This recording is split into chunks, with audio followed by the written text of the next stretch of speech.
உங்களுடைய சிறுநீரகங்கள் ஆரோக்கியமாக இருக்கணுமா? தரையில் படுங்க, தரையில் படுத்து தூங்குங்க. அது மாதிரி உங்கள் வீடுன்னு வந்துட்டிங்கன்னு வச்சுக்கோங்களேன், தரையில் உட்காருங்க. நாற்காலி சோஃபா செட்டு இதெல்லாம் ஓரம் கட்டிட்டு தரையில் உட்காருங்க. அது மாதிரி தரையில் படுத்து தூங்குங்க. அந்த மாதிரி பண்ணிட்டீங்கன்னா உங்கள் சிறுநீரகம் ஆரோக்கியமாக இருக்கும். சிறுநீரகங்கள் ஆரோக்கியமாக இருக்கணும்னா என்ன பண்ணணும்? தரையில் படுக்க இந்த மாதிரி பெட்டில் படுக்கக்கூடாது, கட்டிலில் படுக்கவே கூடாது.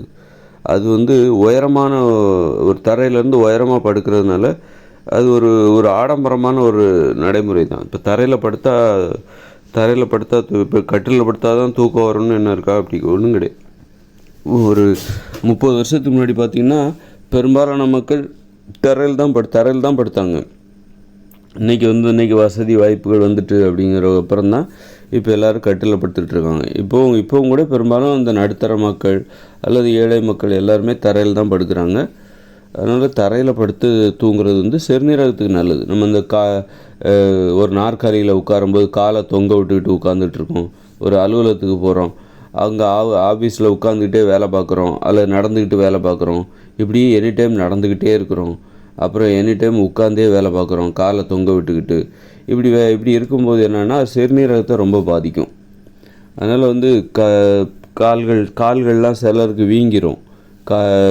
காலையிலேருந்து வேலை செஞ்சுட்டு நின்றுக்கிட்டே இருப்பாங்க, அல்லது நாற்காலியிலேருந்து உட்காந்துட்டே இருந்து வேலை செஞ்சிட்டே இருப்பாங்க. சாயந்தரம் பார்த்திங்கன்னா காலெலாம் கொஞ்சம் வீங்கிரும். அப்போது என்ன வீங்குது அப்படின்னா என்ன அர்த்தம்? அப்போ சிறுநீரகத்தில் அவங்களுக்கு ஏதோ கோளாறு இருக்குது, பாதிப்பு, அல்லது கோளாறு இல்லை, பாதிப்பை ஏற்படுத்துகிறது. அதான் காரணம். கால் வீங்கிருக்குன்னா என்ன அர்த்தம்? உடனே சிறுநீரகத்தில் ஏதோ கோளாறு இருக்குது, சிறுநீரகம் பாதிக்கப்பட்டிருக்கிறது, அதனால தான் கால் வீங்குது அப்படின்னு நம்ம நினைக்கிறோம். அது தவறு.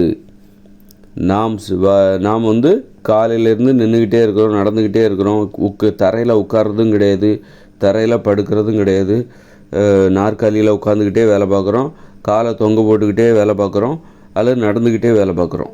இந்த நடைமுறையினால் சிறுநீரகம் பாதிக்கப்படுகிறது. இதுதான் உண்மை. இப்படித்தான் சரியாக புரிஞ்சுக்கணும். அப்போ சிறுநீரகம் பாதிக்கப்படுதுன்னா, கால் வீங்குதுன்னா என்ன அர்த்தம்? சிறுநீரகத்தில் ஏதோ பாதிப்பு இருக்குது அப்படிங்கிறது தெரிஞ்சுக்கிறது ஒரு புரிதலாக இருந்தாலும் இன்னொரு முறையிலையும் புரிஞ்சுக்கணும். நம்ம தினமும் காலை தொங்க விட்டுகிட்டே வேலை பார்த்துட்ருக்குறோம். ஒரு ஓட்டுநர் என்ன பண்ணுவார்? காலை தொங்க போட்டுக்கிட்டே வண்டியை ஓட்டிகிட்டு இருப்பார் 10 மணி நேரம். ஓட்டுநர், லாரி ஓட்டுநரோ பஸ் ஓட்டுநரோ அல்லது ஒரு டாக்ஸி ஓட்டுநர் இப்படி காலை தொங்க போட்டுக்கிட்டே அது மாதிரி ஆஃபீஸில் வேலை பார்க்குறோம், காலை தொங்க போட்டுக்கிட்டே வேலை பார்த்துட்ருப்பாங்க. ஒரு கடையில் வேலை பார்க்குறவங்க அல்லது நடந்துக்கிட்டே வேலை பார்த்துட்ருப்பாங்க. உட்காரவும் மாட்டாங்க, தரையில் உட்கார மாட்டாங்க, உட்காந்தா நாற்காலியில் உட்காருவாங்க.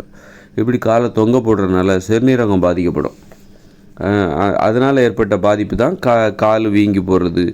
அதனால் என்ன பண்ணணும் அப்படின்னா, இது சிறுநீரகத்தை அப்போ சரி பகலில் இது தவிர்க்க முடியாதுப்பா. பகலில் நம்ம ஒரு அலுவலகத்தில் வேலை பார்க்குறோம், தரையில் உட்காந்து வேலை பார்க்குற அந்த நடைமுறை இப்போ கிடையாது. முன்னாடி இருந்துச்சு. ஒரு 30 வருஷத்துக்கு முன்னாடி, 40-50 வருஷத்துக்கு முன்னாடிலாம் இந்த அரசியல் தலைவர்கள், இந்த காங்கிரஸ் தலைவர்லாம் தரையில் தான் உட்காந்துருப்பாங்க. தரையில் பெட்டெல்லாம் போட்டு உட்காந்துருப்பாங்க. அந்த நடைமுறை கடந்த காலங்களில் இருந்தது. இப்போல்லாம் எல்லா அலுவலகங்கள்லேயும் நாற்காலியில் உட்கார நடைமுறை, தரையில் உட்காரதுக்கு வாய்ப்பே இல்லாத ஒரு சூழல் இப்போ இருக்குது. அப்படி இருக்கும்போது சரி அலுவலகத்தில் அதை நம்ம மாற்ற முடியாது. நம்ம வீடுகளில் வந்துட்டோம் அப்படின்னா கட்டிலில் படுத்து தூங்காதீங்க, தரையில் உட்காந்து சாப்பிடுங்க. இது நம்ம சிறுநீரக ஆரோக்கியத்துக்கு ரொம்ப நல்லது. நீங்கள் கட்டிலில் படுத்திங்கன்னா உங்கள் சிறுநீரகம் பாதிக்கப்படும், உங்களுக்கு பயம் அதிகரிக்கும், சிறுநீரகம் பாதிக்கப்படும். ஏன்னா நல்லா தூக்கம் வராது. உங்களுக்கு நல்லா தூக்கம் வருதுனாலே உங்கள் சிறுநீரகம் ஆரோக்கியமாக இருக்குது அப்படிங்கிறது தான் அது அர்த்தம். சிறுநீரகம், கல்லீரல் எல்லாமே நல்லா, உடம்பு முழுக்கவே நல்லா ஆரோக்கியமாக இருக்கும். நீங்கள் நல்லா தூக்கம் வரலைன்னா உங்கள் உடம்பு முழுக்க சிறுநீரகமும் சரி, கல்லீரல், கணையம், இதயம், ஒட்டுமொத்தமாக மூளை எல்லாமே ஆரோக்கியம் கெட்டு போய்விடும். அப்போ அதுக்கு என்ன காரணம்? அந்த கட்டிலில் படுக்கிறது தான் காரணம். கட்டிலில் படுக்கிறது, மெத்தையில் படுக்கிறது, தரையில் படுக்கணும், தரையில் நடக்கிறோம், தரையில் தான் நடக்கணும், தரையில் தான் நடந்து போகிறோம். அதனால் தரையில் உட்காரணும். அதுதான் எளிமையின் உச்சக்கட்டம் எது? தரையில் உட்காரணும். ஒரு நாற்காலியில் உட்கார்றது, கட்டிலில் படுத்துக்கிறது, இதெல்லாம் வந்தால் கட்டுறது போலி ஒரு ஆடம்பரம், போலித்தனமான ஒரு ஆடம்பரமான அதனால் தரையில் நம்ம படுக்கணும். தரையில்னா பாய் விரித்து நல்லா பாதுகாப்பாக, தரையில் உள்ள குளிர்ச்சிகள் நம்ம உடம்பை தாக்காத அளவுக்கு தரையில் ஒரு 2-3 பாய் கூட விரிச்சிக்கோங்க. 2-3 பாய் விரித்து அதுக்கு மேலே ஒரு 2 போர்வை விரித்து அதுக்கு மேலே நம்ம வந்து படுத்து தூங்கலாம். அதில் ஒன்றும் தப்பு கிடையாது. அந்த மாதிரி தரையில் உள்ள குளிர்ச்சி நம்ம உடம்புக்கு வந்துடக்கூடாது. தரையில் உள்ள குளிர்ச்சி நம்ம உடம்பை பாதிக்காத அளவில் நம்ம வந்து ஒரு வெயில் காலமாக இருந்தால் தரையில் உள்ள குளிர்ச்சியே நமக்கு சுகமாக இருக்கும். அப்போ வெறுந்தரையிலே நம்ம படுத்து தூங்கலாம், ஒன்றும் தப்பு இல்லை. அது குளிர்காலமாக இருந்தால் ஒரு 2-3 பாய் விரிச்சிக்கணும். அதுக்கு மேலே ஒரு போர்வை விரித்து 2 போர்வை விரித்து அதில் நம்ம படுத்துக்கலாம். அப்படி படுக்கிறதுனால நல்லா தூக்கம் வரும். நீங்கள் பெட்லேயே கட்டிலே படுத்தா நல்லா தூக்கம் வராது. நல்லா தூங்குறீங்கன்னா உடம்பு முழுக்கவே நல்லா ஓய்வு எடுக்கிறீங்கன்னு அர்த்தம். அப்போது உடம்புல உள்ள அனைத்து உறுப்புகளுமே ஆரோக்கியமாக இருக்கும். சிறுநீரகமாக இருக்கட்டும், கல்லீரலாக இருக்கட்டும், கணையமாக இருக்கட்டும், இதயமாக இருக்கட்டும், மூளையாக இருக்கட்டும், நுரையீரலாக இருக்கட்டும், கை கால் எலும்பு எல்லாமே நல்லா ஓய்வு எடுக்கும்.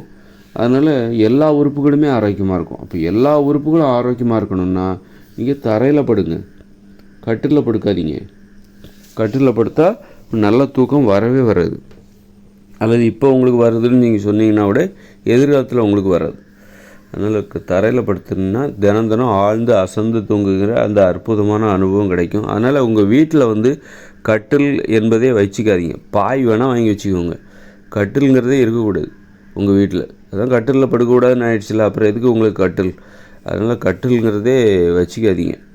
கட்டில் தூக்கி போட்டுருங்க, நாற்காலி எடுத்து போட்டுருங்க. தரையில் உட்காருகிற வழக்கத்தை வந்து யாராவது விருந்தினர் வந்தால் தரையில் உட்கார வைக்கிறது கொஞ்சம் கஷ்டமாக தான் இருக்கும். அதெல்லாம் வந்து வழக்கத்தை மாற்றணும். அவங்ககிட்ட சொல்லிடலாம், விருந்தினர்கள்ட்டே வந்தால் அவங்ககிட்ட தரையில் தாங்க உட்காரணும், அதான் உடம்புக்கு நல்லது, சிறுநீரகம் அப்போ தான் ஆரோக்கியமாக இருக்கும் அப்படின்னு அவங்ககிட்ட சொல்லி புரிய வச்சு தரையில் உட்காருகிற வழக்கத்தை உங்கள் விருந்தினர்களுக்கும் அறிமுகப்படுத்துங்கள். அதுதான் உடல் ஆரோக்கியம். அதனால தான் எங்கள் வீட்டில் நாங்கள் தரையில் உட்காரோம். தரையில் உட்காந்து சாப்பிடுங்க, தரையில் உட்காருங்க, தரையில் உட்காந்து டிவி பாருங்கள், தரையில் படுத்துட்டு கூட டிவி பாருங்கள். ஒரு சோபாவில் படுத்துக்கிட்டோ, சோபா செட்டில் உட்கார்றது பார்க்குறதுக்கு அழகாக இருக்கும். அதெல்லாம் ஆரோக்கியத்திற்கு உதவாது. இந்த இயந்திர அறிவியல் உலகம் வந்து உங்களுக்கு பார்க்குறதுக்கு அழகாக இருக்கும். பில்டிங்கு, 100 மாடி கட்டிடம், 10 மாடி கட்டிடம், மின் விளக்குகள், மேலே பார்த்தா விமானம் போயிட்டுருக்கும்.